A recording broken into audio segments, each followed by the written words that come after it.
In today's video, I'm going to teach you how to create a signature on DocuSign.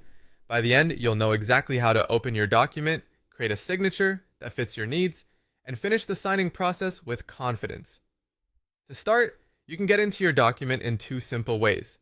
If you've received an email from DocuSign, open it and click Review Document. That will take you straight to the file that's waiting for your signature. If you prefer, you can also sign in directly to your DocuSign account on DocuSign.com and open the document from your dashboard. Either path works the same once you're inside the document. Before you sign, take a moment to review everything on the screen. When you're ready, click Continue or Start.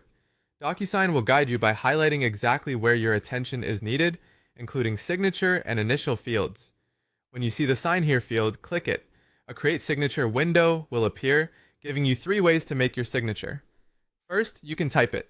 Choose Type, enter your full name, and pick a signature style you like. Then click Adopt and Sign. This is the fastest and most popular option, and it's legally valid.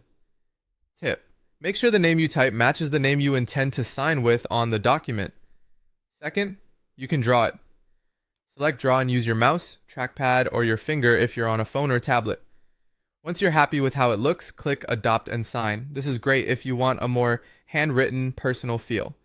Tip: if it doesn't look right the first time, clear it and try again for a smoother result. Third, you can upload an image of your signature.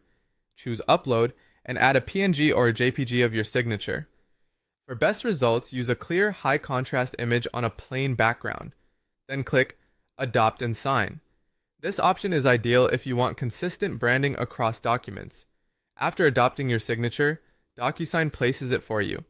You can resize or move it within the field if needed, so it fits cleanly and stays aligned. Tip: avoid stretching it too much so it remains readable and professional. Finish by completing any remaining required fields, such as dates or initials. When everything looks good, click Finish. Your document is now signed and automatically sent back to the sender, and you'll see on-screen confirmation that the process is complete. That's it. Quick, secure, and professional. Follow these steps each time, and you'll breeze through any document that comes your way in DocuSign.